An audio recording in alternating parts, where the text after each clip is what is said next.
Oggi si parla di violenza contro le donne in un interessante dibattito che vede protagonisti qualificati, con i ragazzi rispondere alle loro domande.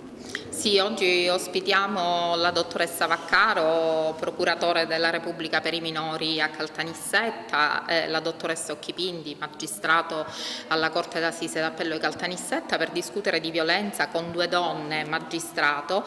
assieme ai nostri alunni che stanno animando un accesissimo dibattito su quali siano proprio gli strumenti oggi per combattere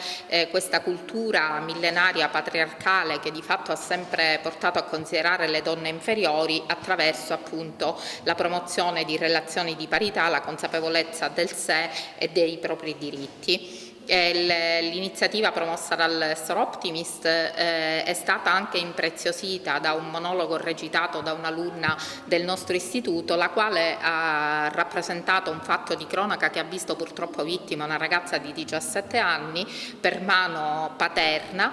proprio perché aveva scelto l'amore per un ragazzo italiano e ovviamente non le era consentito. Questo per dire quanto importante sia sensibilizzare le giovani generazioni, sensibilizzare ad una tematica che sicuramente attraverso la cultura trova la chiave perché gli uomini siano assolutamente uomini illuminati e lontani da certe pratiche.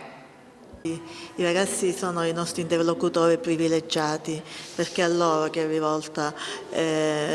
una educazione che può contrastare la violenza di genere lavorando sulla parità di genere. Non è un caso che il tema è proprio dalla violenza alla parità di genere, è proprio con un percorso che di fatto è previsto, perché questa è una prima giornata, ma continueremo nei mesi successivi con dei laboratori di psicodinamica con i ragazzi per poter approfondire il tema, ma sugli aspetti proprio emozionali, di vissuti e di storia che purtroppo